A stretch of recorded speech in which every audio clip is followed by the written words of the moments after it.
Who would have ever thought in the preseason that this game between Minnesota and the Golden Gophers against the Illinois Fighting Illini, whoever would have thought that this game taking place in Memorial Stadium in Champaign, Illinois, would possibly decide the Big Ten West?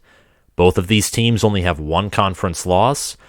Both of these teams right now are, in my opinion, the teams that should be the favorites in the Big Ten West outside of Purdue, and Purdue plays Nebraska this weekend. But I would say that Minnesota, Illinois, and Purdue are the top three in the West, and two of the top three are facing off right here. Minnesota against Illinois, games taking place at noon Eastern time, and this is a game that I was not expecting to cover.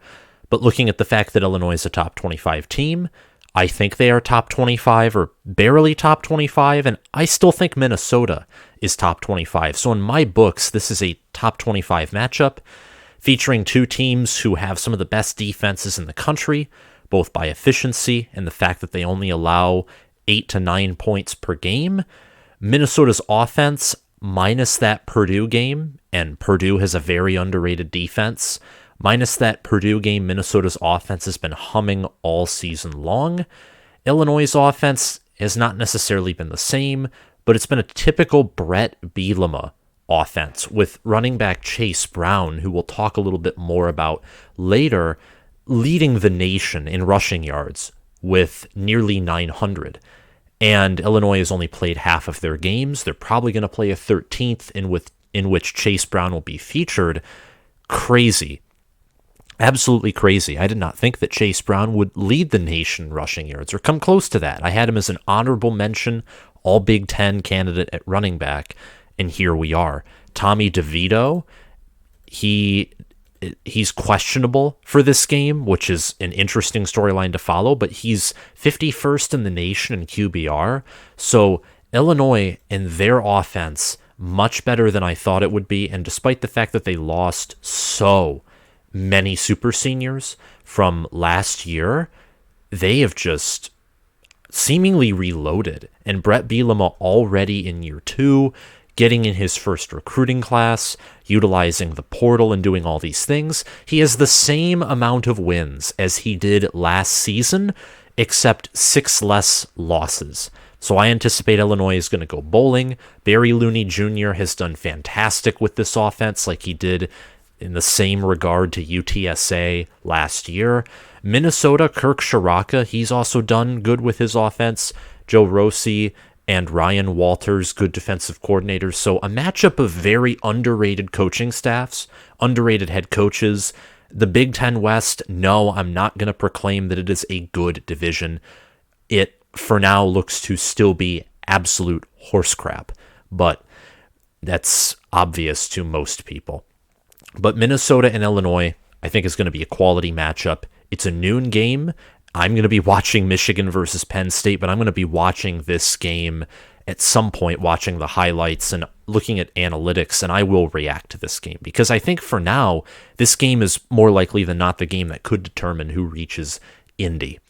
This game will take place at noon Eastern time, and it will air on Big Ten Network. Obviously, Fox and Big Noon Kickoff is going to be there for Michigan Penn State, which is a top 10 matchup of undefeateds. Minnesota is given a 62.9% chance to win this game, according to ESPN's FPI, which is a football power index computer system. The Golden Gophers are also favored by 6.5 points. The fact that Tommy DeVito is questionable and he's been limited in practice is obviously playing a factor in this, along with the fact that Mohamed Ibrahim, who was out during Purdue, and that very well could have impacted the outcome of that game. Mohamed Ibrahim's probable. PJ Fleck said a few days ago that he fully expects Ibrahim to play in this game. The fact that it's in Champaign and Minnesota's favored by 7 just shows you how different these teams are viewed nationally, despite the fact that Illinois is ranked higher. By power ratings, Minnesota is significantly better according to most power rankings. So if this game was at Minnesota, Minnesota would probably be favored by double digits. And seeing that Illinois under Bret Bielema, they did this last year. It didn't matter if they were home or away. They were as competitive as they could be. They never gave up. They're mentally tough.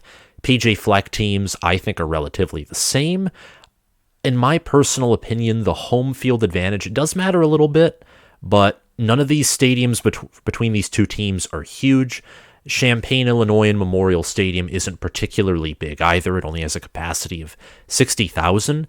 I don't think home field advantage personally plays a huge role with the style of football these two teams like to play, and given the fact that this is one of the smaller stadiums of the Big Ten. So the Gophers are nearly favored by a touchdown. I'm going to give staff to Minnesota. I think both of these staffs are underrated, but Kirk Shiraka, very good resume.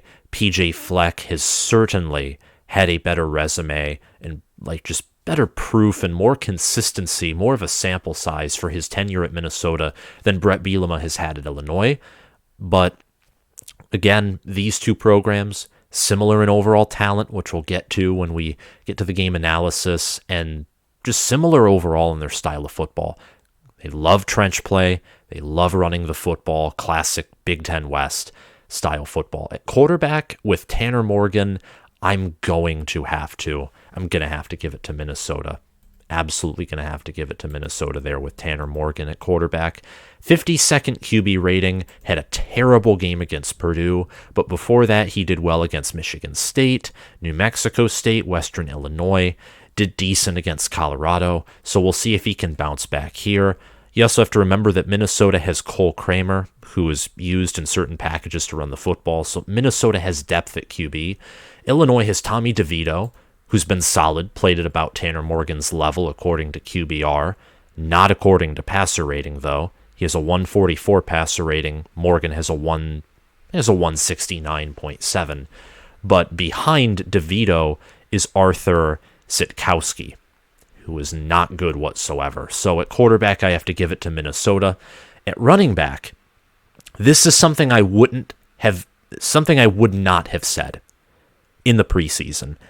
I think running back goes to Illinois. Chase Brown leads the nation in rushing yards, and I know that Ibrahim's been out for a game, and Minnesota's also played one less game than Illinois because they already had their bye week. So that certainly factors in. But what Chase Brown has done with an offensive line that is inferior to Minnesota's, it is inferior, is to me fantastic. Chase Brown is a fantastic running back. Nearly 900 rushing yards, 4 rushing touchdowns, nearly 6 yards a carry, and he ran for 5 yards a carry against Wisconsin, nearly 5 against Iowa. I mean, Chase Brown has played better defenses than Minnesota has, in my opinion. And he's overall. Now, Purdue's rushing defense, that's something else, but Ibrahim hasn't faced Purdue's rushing defense. He was out for that game. Trayson Potts did, others did, and Purdue just shut them down. And I look at this right here, what Chase Brown has done, and I have to give it to Illinois. I have to give them credit there. Wide receiver and tight end, I think, go to Minnesota. Chris Ottman-Bell is out for the season, unfortunately, for the Golden Gophers, but you still have you have Michael Brown-Stevens, you have Clay Geary, you have Lemecki, Brockington. Minnesota, I think their wide receiver room from the beginning of the season, mainly because Ottman-Bell, but was still an overall underrated group. Tight end, I'm giving it to Minnesota. I'm giving Minnesota their credit on offensive line. Morgan has only been sacked 3 or 4 times. DeVito's been sacked 11 times. And I think that along with the fact that Minnesota with Ibrahim and some other, I think that for pass block, certainly Minnesota is better. Run block might be a different story.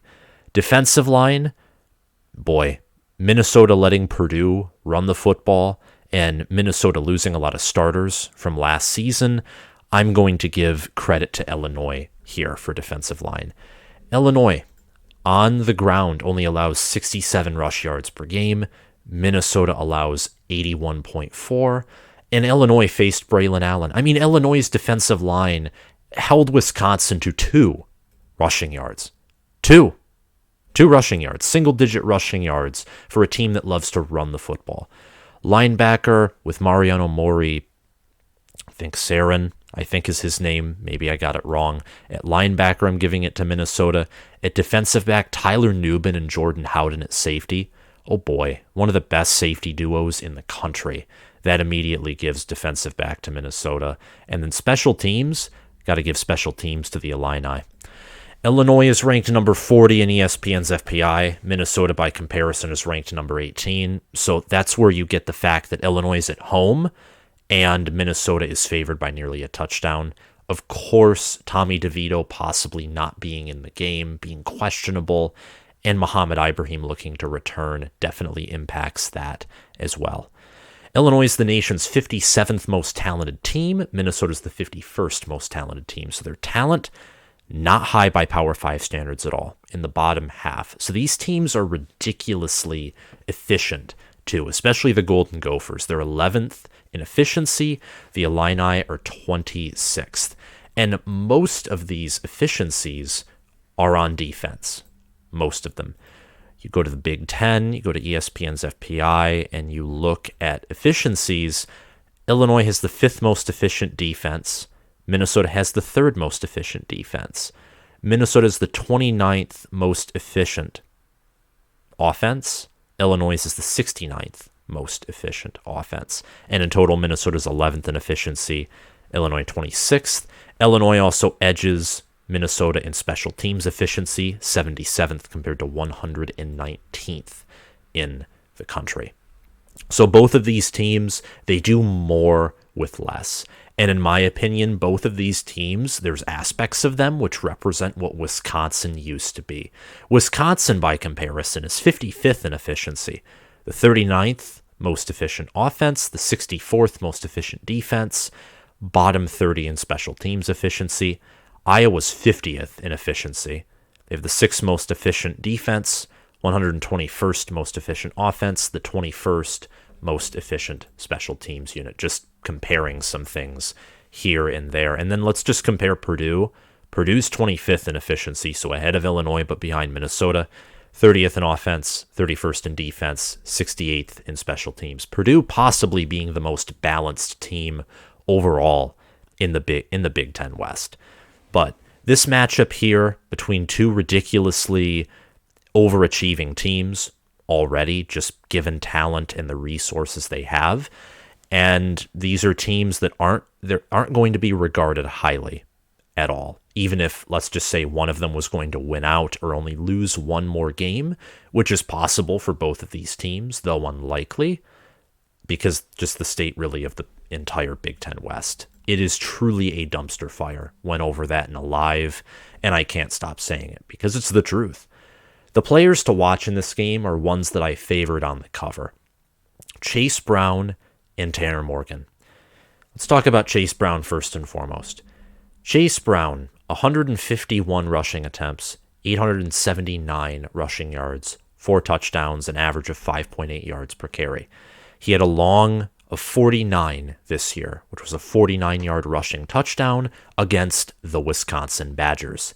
He had a long of 36 against Virginia, long of 23 against Iowa, long of 32 against Indiana, long of 38 against Wyoming.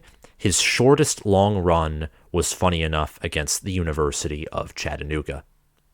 Well, his second shortest, that was 24. Iowa was 23. He's also had 12 receptions for 54 yards, 4.5 yards per reception, and 1 receiving touchdown. His long of 14 in the receiving category. So nearly 900 rushing yards in 6 games with a team that lost a lot of its offensive line and a team that has very little talent. He's from London, Ontario. He's Canadian, 5'11", 205 pounds. He's a junior. And Chase Brown, if Illinois is going to win this game, it's going to be what they did against Wisconsin. Solid defense, forcing turnovers, but giving Chase Brown the ball He's averaging over 20 yards, not 20 yards. He's averaging over 20 attempts per game. Giving Chase Brown the ball, letting him do what he does, and just playing Bret Bielema style football and just running the ball. Run, run, run, and don't stop running. That's how Illinois is going to win this game. Fantastic defensive play, and Chase Brown as an individual player stepping up and doing what he has been doing. For Minnesota, it's similar, except Tanner Morgan has had a bad game, unlike Chase Brown. Tanner Morgan needs to prove that the game against Purdue was a fluke. He needs to pass. He needs to hit his receivers on target. And yes, you're probably going to have Muhammad Ibrahim, which helps. But this Illinois rushing defense, they're good.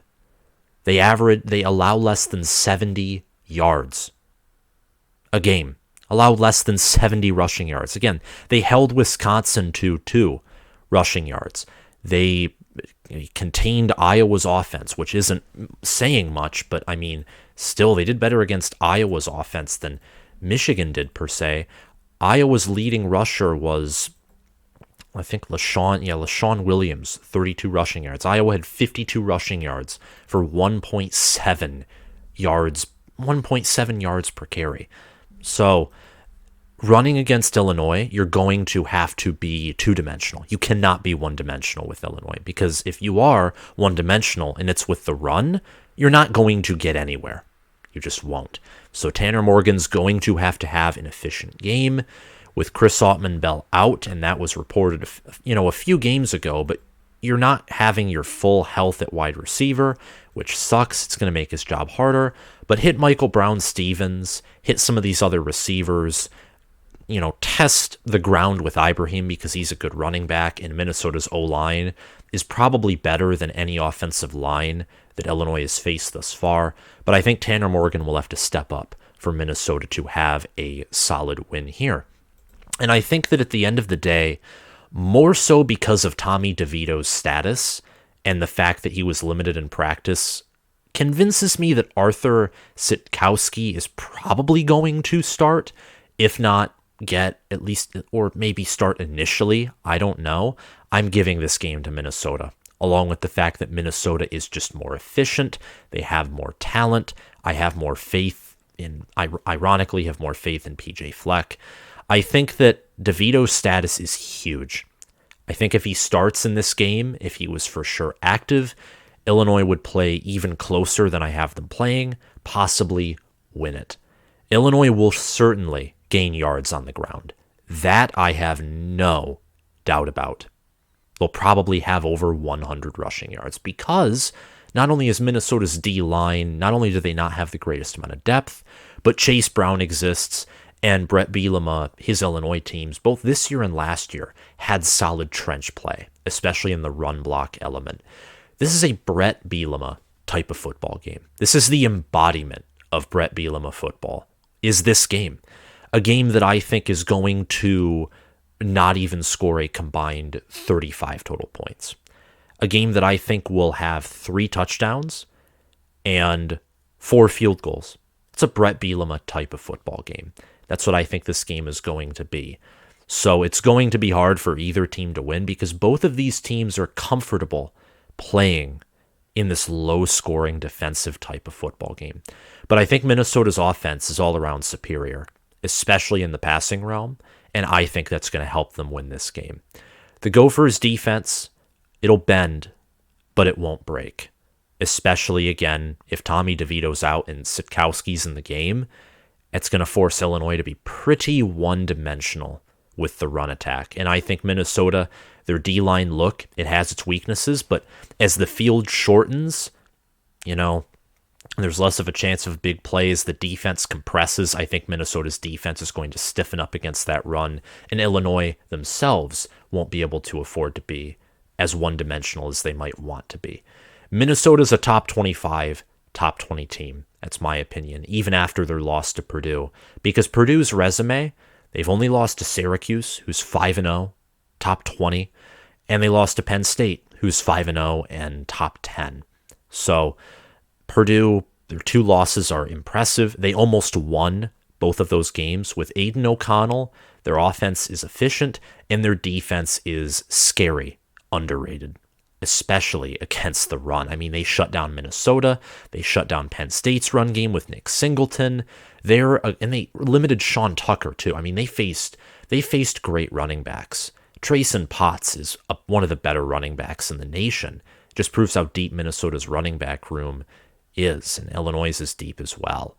So I think Minnesota's going to win this game by a score of 20-13. By point spread stuff, I haven't tested my accuracy there, but I'm going to take Minnesota to take the over, not take the over, but cover the spread. More importantly, though, speaking of over-under, I'm taking the under here. I'm more confident in that than point spread, that this game will not cover the current 39.5 line. Thank you all for watching. If you're new to this channel, make sure to hit that like button, hit that subscribe button, click the notification bell, and comment your thoughts on this video and on this matchup down below. Thank you all for watching, and if you're listening to Spotify, make sure to follow the channel. See you guys later.